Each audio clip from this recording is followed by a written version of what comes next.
The Trump administration holds off on a planned executive order to dismantle the U.S. Department of Education. Despite the order not happening today, Democrats in Washington say they believe the administration will go forward with some type of education cuts. President Trump has long criticized the department, calling for states to take over. It would take an act of Congress to shut the agency down completely. Some state and local educators are still frustrated. Not just for their livelihoods, but for the future of North Carolina students. News 13's education reporter Ed Diorio spoke with teachers and parents about what dismantling the department could bring. He joins us live now in the studio. And Ed, what would the biggest impact be? Well, Holly, Tammy, that is a loaded question. The department is responsible for programs to help disabled and low-income students be on track academically with everyone else. Those programs are not one of the portions of the department that's protected by federal law. If those programs went away in Buncombe County, Asheville City and Buncombe County schools would lose close to $15 million in programs for those students.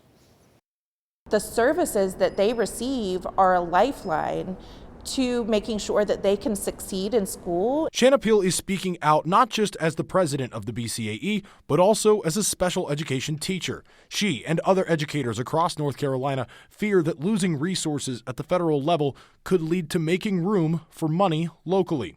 Every bit of federal resource that gets pulled needs to be supplemented somewhere else. So there are going to be cuts. There are going to be impacts to make up for these losses. Department Secretary Linda McMahon said in her Senate confirmation hearing last month that programs like Pell Grants and Title I to benefit students in need would not be affected by the Trump administration's effort to eliminate the department.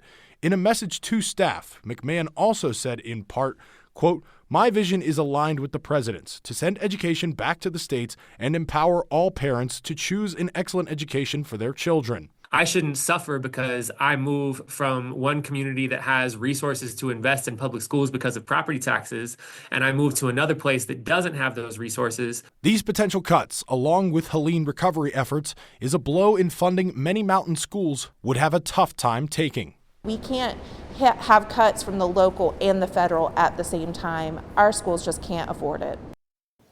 Now, McMahon, in what she calls our department's final mission, addressed three convictions surrounding the goals of the Trump administration with the department. The full message of that can be found at WLOS.com. Now back to you.